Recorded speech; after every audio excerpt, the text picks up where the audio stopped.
É um prazer muito grande estarmos aqui, sentirmos a presença do Senhor, louvarmos o seu santo e bendito nome. Que coisa maravilhosa, que oportunidade tão rica nós temos. O Senhor é bom para cada um de nós e as suas misericórdias duram para sempre. E se assim não fosse, o que seria de nós? Não é verdade? Né? Queridos irmãos, recentemente eu trouxe aqui uma mensagem que nós meditávamos sobre quem é Jesus para você, quem é Jesus para mim, quem é Jesus para nós. Vocês devem estar lembrados. E naquela ocasião eu falei a respeito de Jesus, Filho do Homem, aquele que desceu dos céus, ele se despiu da sua glória e, como qualquer um de nós aqui, ele veio para nos resgatar do pecado, salvar as nossas almas, as nossas vidas.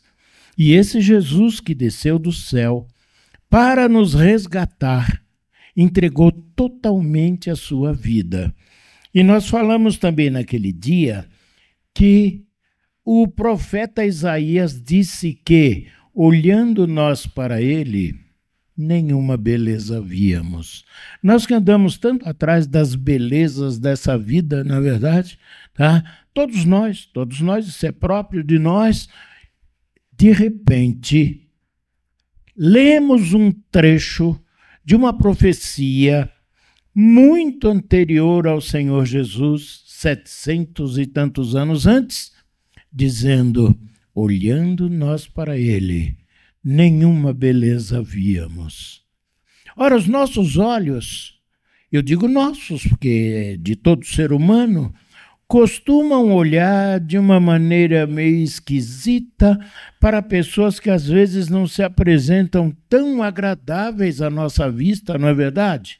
Ninguém pode negar isso aqui. A gente olha assim e fala, puxa vida, né? Podia melhorar isso aí, podia, né, aparecer melhor. Afinal de contas, estamos em público, e em público a gente tem que aparecer um pouco melhor. Olha o jeito que ele aparece, né? Parece que não se cuida. Ou então parece que é um grande sofredor. Pois é, estávamos diante de um grande sofredor. Porque ele não veio para as alegrias desse mundo, ele veio para o sofrimento no meu lugar e no seu lugar. Se não fosse o sofrimento de Cristo, nós estaríamos irremediavelmente perdidos. Mas o Senhor tem falado ao meu coração com relação a tudo isso, e os hinos de hoje parece que vêm falar mais ao meu coração ainda. Eu estive pensando, José e Maria, não é? Pais de Jesus neste mundo, não é? O Senhor permitiu que eles fossem os pais de Jesus, humanamente falando, mas não eram os pais de Jesus. E é tão interessante que eu estive pensando nessa semana que, normalmente, os pais escolhem o nome do seu filho, não é? Nós escolhemos o nome que damos aos nossos filhos, né? Às vezes a família se reúne, qual vai ser o nome dele, como é que ele vai chamar? A mamãe fala uma coisa, o papai fala outra coisa, no fim chega-se a um denominador comum e dá-se um nome para a criança que está chegando. Mas a José e a Maria não foi dada a oportunidade de escolher que nome dar à criança que vinha. Porque um anjo determinou, vindo do céu, determinou qual seria o nome dele. E disse, e porás o seu nome Jesus, porque ele salvará o seu povo dos seus pecados. Eles não tiveram a oportunidade de escolher, vou chamar de José, nome do pai, vou chamar de Antônio, nome do avô, não. E porás o nome dele, Jesus, porque ele salvará o seu povo dos seus pecados. E o que nós fizemos agora? Exaltamos esse nome, cantamos louvores a esse nome, porque é o nome que está sobre todo nome. O nome diante do qual todo joelho se dobrará, dos que estão no céu, na terra, embaixo da terra, onde estiverem, se dobrarão diante do maravilhoso nome de Jesus. Isso deve chamar bastante a nossa atenção. Concordam comigo, meus irmãos? Glória ao nome do Senhor. Então, hoje eu vou continuar falando a respeito do nome de Jesus. Não há um nome melhor para a gente falar. Não há um nome melhor para a gente meditar. Não há um nome melhor a quem a gente se entregar. E hoje, nesta reunião, eu gostaria muito de convidá-los a ter em mente o nome precioso de Jesus. Ah, eu preciso disso, eu preciso daquilo. O nome de Jesus. O nome de Jesus que está sobre todo nome. Bendito é o nome do nosso Senhor e Salvador. Queridos irmãos, Jesus, o Senhor. Jesus é Rei. Jesus é Senhor. Jesus é o Alfa e o Ômega. Jesus é Rei, Jesus é Senhor, Jesus é o Alfa, Jesus é o Ômega. Então eu gostaria de ler com os queridos irmãos uma passagem que está na carta aos Hebreus, Epístola aos Hebreus, no capítulo 3. Vamos ler para a nossa meditação. Hebreus, capítulo 3. Glória a Deus. Diz assim, ou melhor, o título já nos diz, Jesus, se quiserem estar de pé, estejam, mas os que não puderem, podem ficar sentados. Não é essa a questão de estar em pé ou sentado, mas é a questão de nós estarmos no nosso coração honrando a palavra de Deus. Então fique sempre à vontade, não é? Como você pode se sentir melhor. Jesus quer que você se sinta bem, que você se sinta melhor para louvá-lo, para agradecer a Ele e também para meditar na sua palavra. Então, Hebreus capítulo 3, o título da mensagem aqui diz: Jesus é superior a Moisés. Jesus é superior a todos os homens. Jesus é superior a todos os homens. Superior a Moisés, então o texto descreve por que Jesus é superior a Moisés.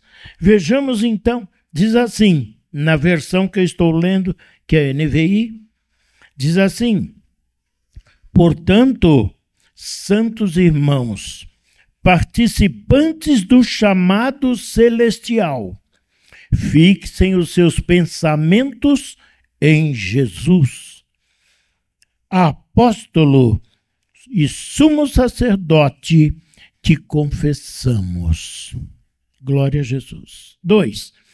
Ele foi fiel àquele que o havia constituído, assim como Moisés foi fiel em toda a casa de Deus. Jesus foi considerado digno de maior glória do que Moisés, da mesma forma que o construtor de uma casa tem mais honra do que a própria casa, pois toda casa é construída por alguém, mas Deus é o edificador de tudo. Moisés foi fiel como servo em toda a casa de Deus, dando testemunho do que haveria de ser dito no futuro. Mas Cristo é fiel como filho sobre a casa de Deus. E esta casa somos nós, se é que nos apegamos firmemente à confiança e à esperança da qual nos gloriamos. Amém. Podem tomar seus lugares. Um trecho interessante. Moisés foi fiel em toda a casa de Deus, dando testemunho do que haveria de ser dito no futuro. Mas Cristo é fiel como filho sobre a casa de Deus, e esta casa somos nós.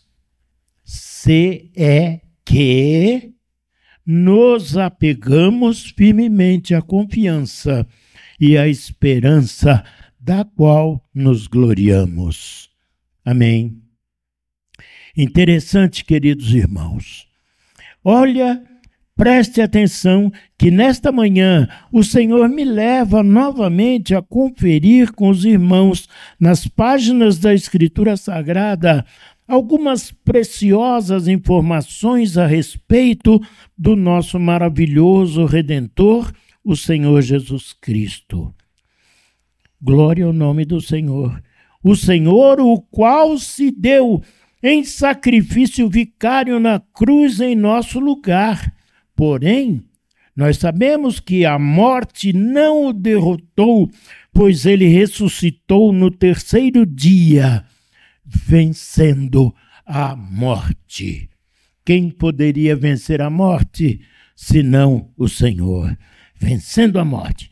Por isso, nós nos alegramos, cumprimos a sua ordenança na celebração da ceia como memorial que é da sua morte e da sua vitória, que nos resgata do vil pecado, que leva o descrente à morte eterna, ou seja, o pecado vil leva o descrente à morte eterna, coisa muito triste, porque a morte é irreparável se ela não for dominada pelo Rei dos Reis, o Senhor dos Senhores. Só Jesus venceu a morte. Nós venceremos também a morte que um dia nos levará, mas venceremos porque Ele venceu. Ele diz: tende bom ânimo. Eu venci o mundo, ele venceu a morte. Bendito é o nome do Senhor Jesus. Por isso é que nós estamos aqui reunidos.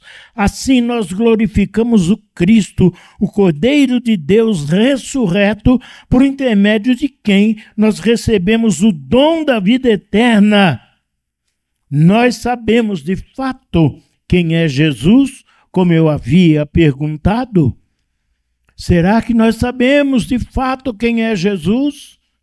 Então, nós deveríamos até voltar à leitura que foi feita agora no livro, na Epístola de Hebreus, não é?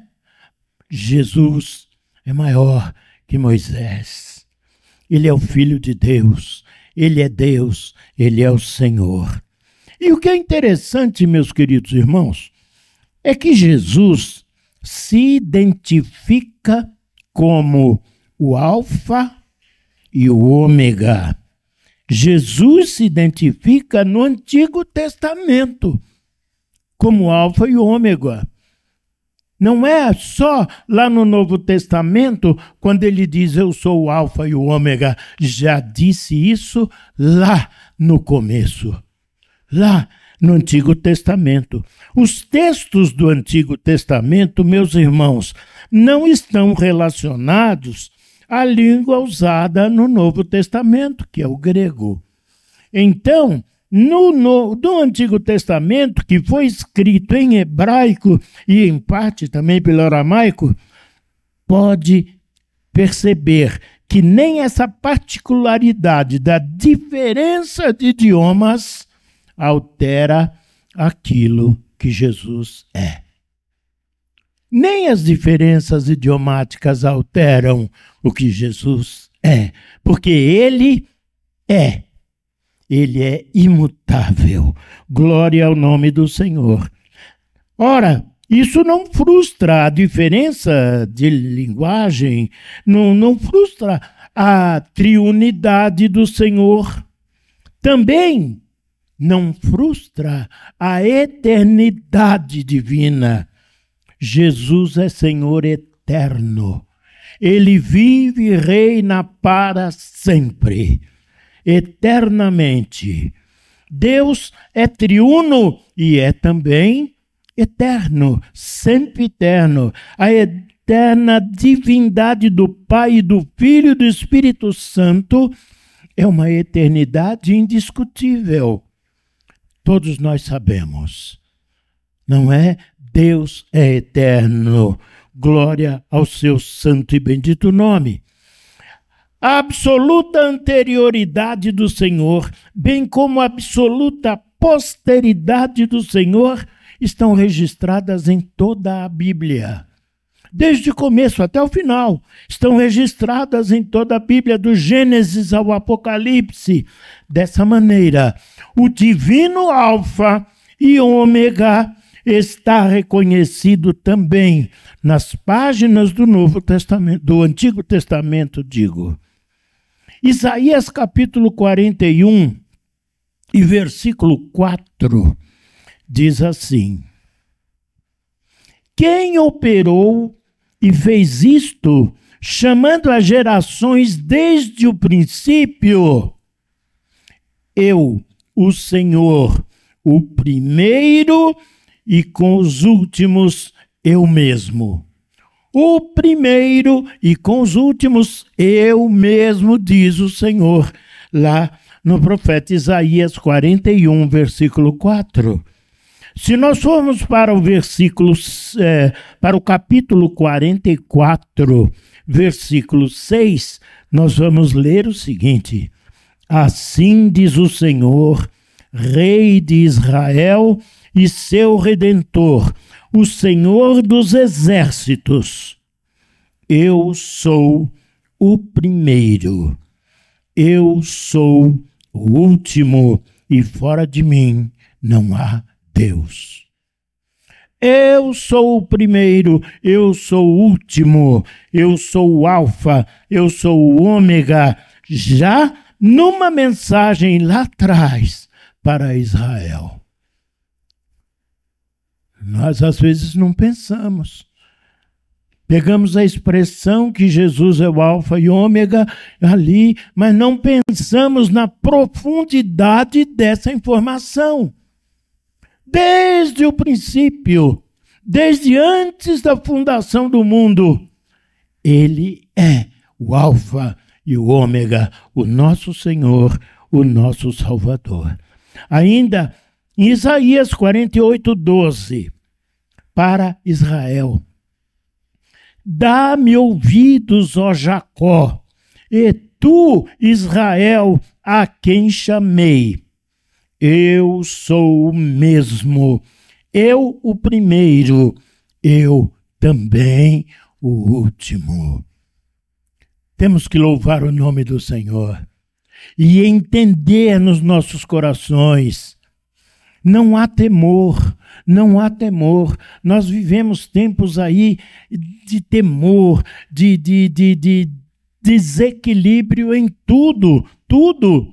O mundo está em desequilíbrio total, seja político, seja financeiro, seja em tudo. O mundo está em desequilíbrio. Mas o Senhor aparece e diz: eu sou o primeiro e eu sou o último. Quem é o primeiro e quem é o último é quem decide todas as coisas. Ele decide todas as coisas. Não se atemorizem, não fiquem tão preocupados. O que será? O que será? Ora, o primeiro e o último sabe o que será para cada um de nós que o aceitamos como nosso Senhor e Salvador. Mas o Jesus, que é o primeiro e o último lá no Antigo Testamento, é o mesmo Verbo que se fez homem e habitou entre nós. Sendo ele o primeiro e o último, nós vamos ver na sequência que ele se fez homem e habitou entre nós.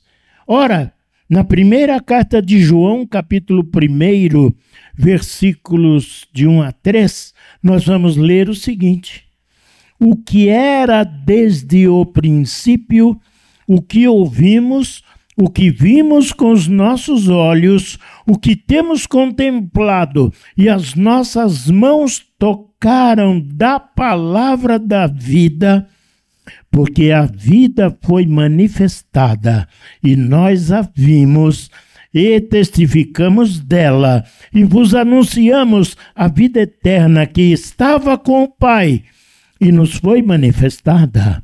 O que vimos e ouvimos, e isso vos anunciamos, para que também tenhais comunhão conosco, e a nossa comunhão é com o Pai e com seu Filho Jesus Cristo.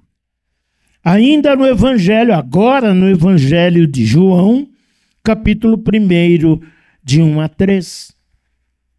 Lemos um trecho bem conhecido. No princípio era o Verbo, e o Verbo estava com Deus, e o Verbo era Deus. Ele estava no princípio com Deus. Todas as coisas foram feitas por ele, e sem ele, nada do que foi feito se fez. Glória ao nome do autor de todas as coisas. João, capítulo 1, versículo 14, né? E o Verbo se fez carne e habitou entre nós, e vimos a sua glória, como a glória do unigênito do Pai. O Verbo se fez carne, habitou entre nós. E dizem os apóstolos, e disse João, nós vimos a sua glória. Que experiência maravilhosa deles. Nós vimos a glória do Senhor Jesus. Por isso estamos transmitindo para vocês posteriores. Saibam, nós somos testemunhas, nós vimos a sua glória como a glória do unigênito do Pai. Bendito seja o nome do Senhor. Hoje nós vemos a glória do Senhor pela fé. Vemos a glória do Senhor em nosso espírito. Somos elevados quando cantamos louvores a Deus. Louvores maravilhosos que exaltam o nome do Senhor Jesus. Ele é exaltado eternamente. Jesus é o Cordeiro de Deus que tira o pecado do mundo. Cordeiro de Deus, ele foi sacrificado, ele foi imolado. Por que ele foi imolado? Por causa de mim. Por causa de você. Se ele não tivesse dado a própria vida, derramado o seu próprio sangue, passar por tudo aquilo terrível porque ele passou, nós estaríamos perdidos eternamente. Por quê? Porque todos pecaram. E todos estão destituídos da glória de Deus sem Jesus. Todos os que estão sem Jesus estão no caminho da perdição. É triste nós falarmos isso. Isso não é uma coisa alegre de falar. Multidões estão perdidas. Multidões caminham para a destruição eterna. Por quê? Porque não querem ouvir a palavra de Deus. Porque não procuram saber quem é Jesus. Por que falam tanto esses crentes em Jesus? Porque, para muitos, Jesus é uma imagem pregada na cruz. Eles passam ali, reverenciam, mas não tem nada, meu Deus, não tem nada. O que Jesus fez por eles parece que não resolveu. E por que não resolveu? Porque não creem. E o Senhor diz que quem não crê está condenado.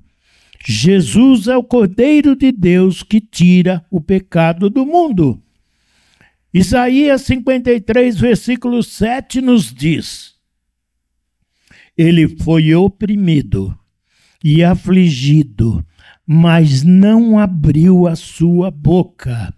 Como um cordeiro foi levado ao matadouro, e como a ovelha muda perante os seus tosquiadores, assim ele não abriu a sua boca.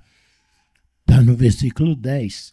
Todavia, ao Senhor agradou moê-lo, fazendo-o enfermar, quando a sua alma se puser por expiação do pecado, verá a sua posteridade, prolongará os seus dias, e o bom prazer do Senhor prosperará na sua mão, na mão do Senhor.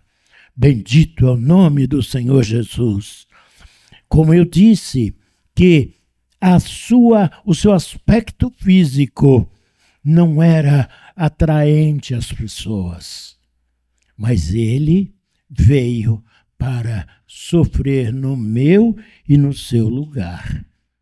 João capítulo 1, versículo 29 diz: No dia seguinte, João viu a Jesus que vinha para ele e disse: Eis o Cordeiro de Deus que tira o pecado do mundo. Você conhece o Cordeiro de Deus que tira o pecado do mundo? Creio que sim. Creio que você já entregou a sua vida a Jesus. Então, os seus pecados são perdoados por Ele.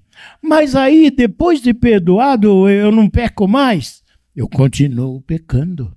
Mas nós temos, depois de perdoados, nós temos diante do Pai um advogado que diz: eu morri por causa dele, eu morri por causa dela, eu morri para salvá-lo, eu morri para salvá-la. É assim que diz. E se ele se arrepende e confessa os seus pecados e os deixa, seus pecados estão perdoados por Jesus.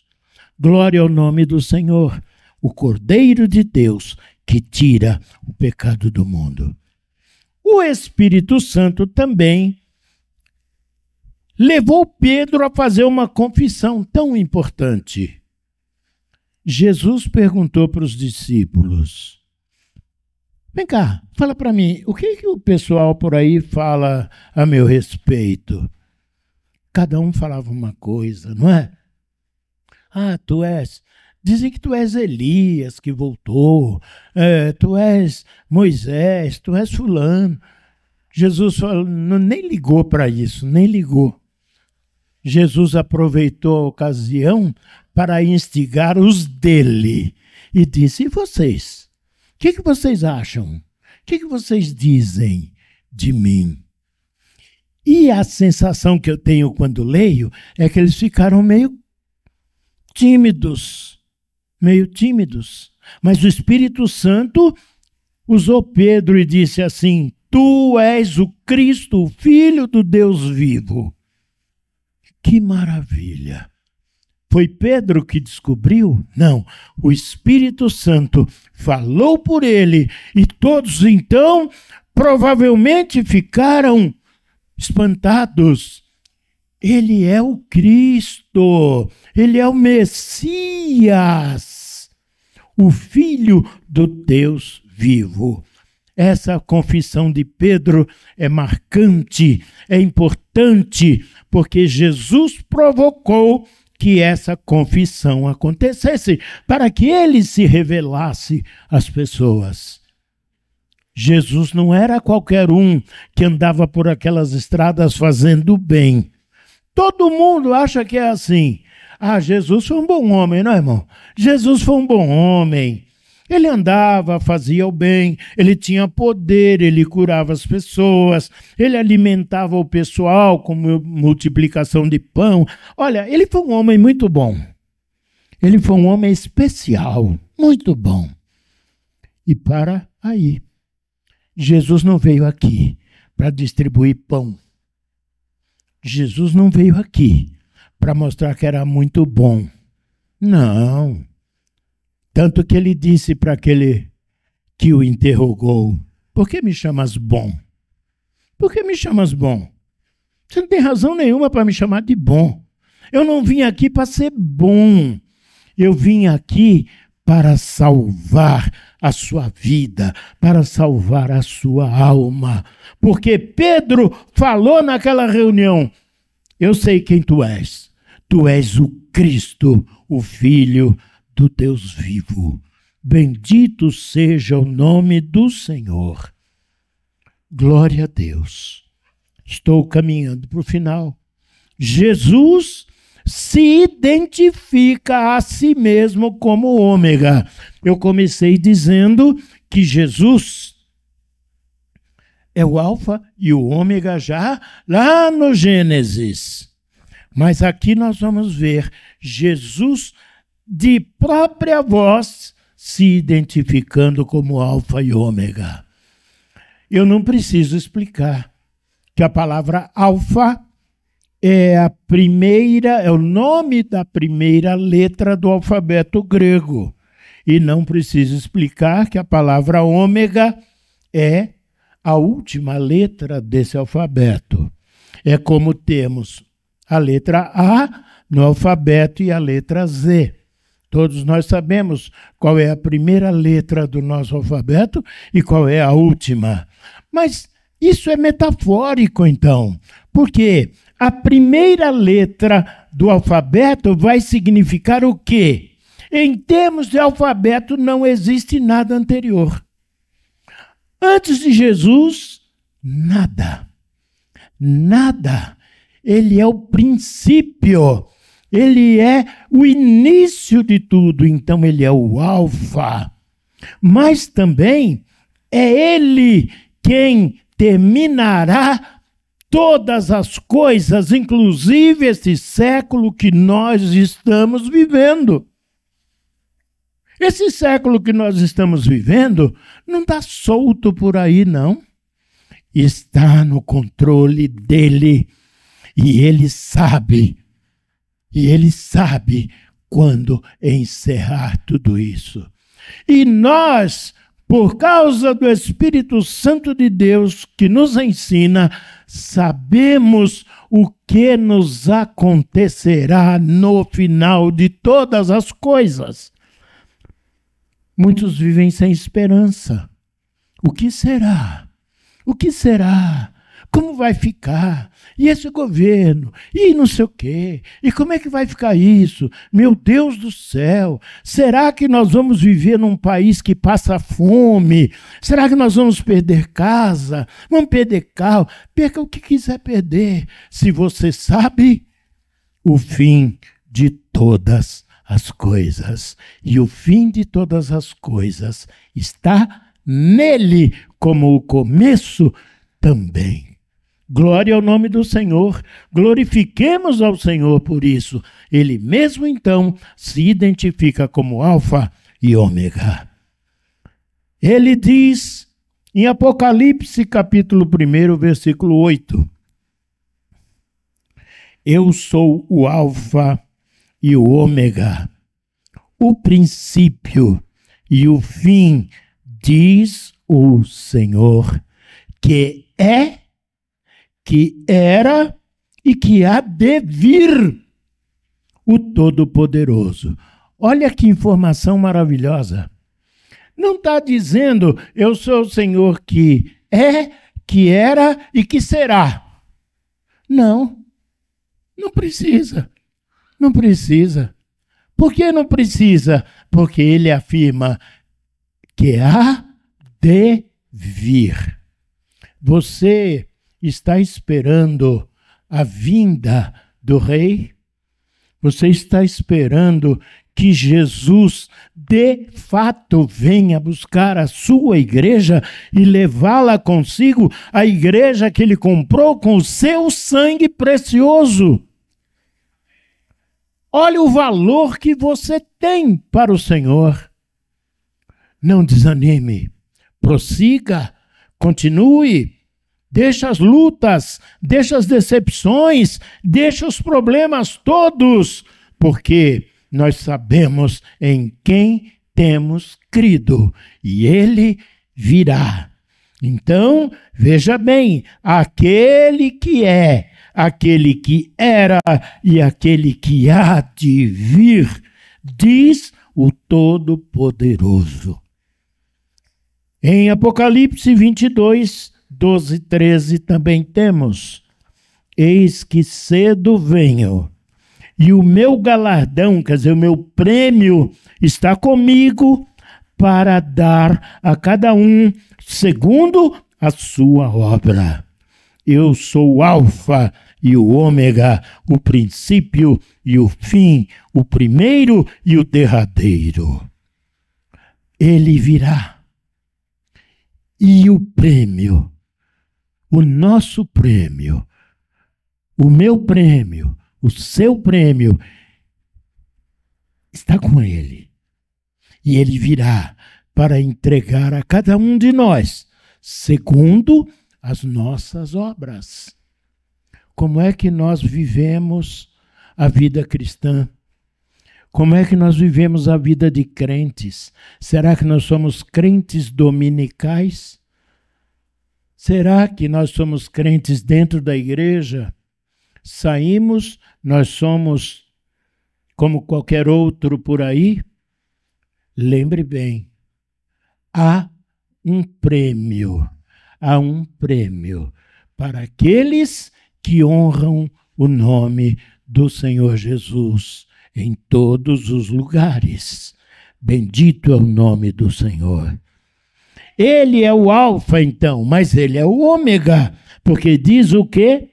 Filipenses 2, 9 e 11. Estou encerrando.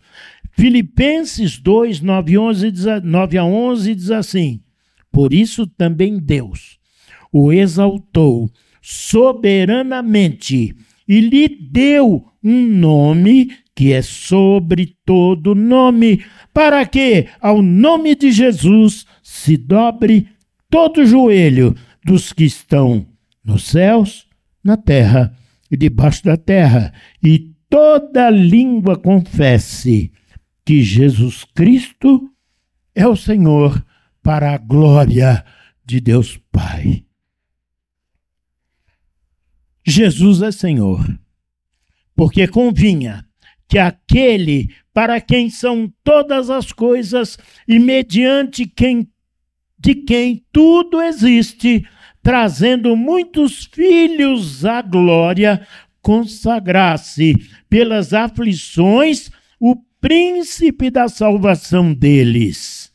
Porque assim o que santifica, como os que são santificados, são todos de um, por cuja causa não se envergonha de lhe chamar de irmãos, dizendo: anunciarei o teu nome a meus irmãos. Jesus disse isso. Eu anunciarei, Pai, o teu nome a todos os meus irmãos. Bendito é o nome do Senhor.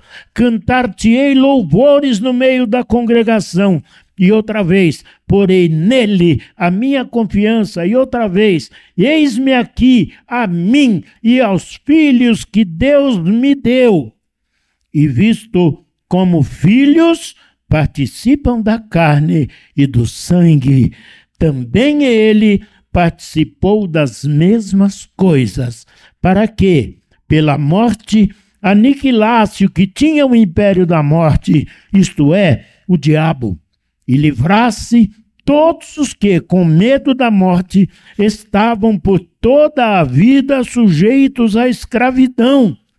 Porque, na verdade, ele não tomou os anjos, mas tomou a descendência de Abrão, porque convinha que em tudo ele fosse semelhante aos irmãos, para ser misericordioso e fiel sumo sacerdote naquilo que é de Deus, para expiar os pecados do povo.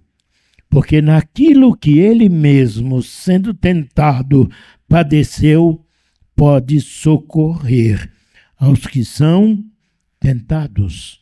Hebreus, capítulo 2, de 10 a 18. Glória seja dada ao nome do Senhor. Nós temos um advogado. Ele experimenta. Qualquer coisa que você esteja passando, qualquer problema que você tenha, ele passou. Ele sabe, ele sofreu, ele sabe todas as coisas. Então, vamos fazer o seguinte, vamos entregar a ele os nossos problemas, as nossas dores, as nossas angústias, preocupações, porque nós temos ao Senhor Jesus Cristo, o nosso Rei, o nosso Senhor, o nosso Salvador, a quem nós estamos aqui reunidos para celebrar. Bendito seja o nome do Senhor. Glória a Deus.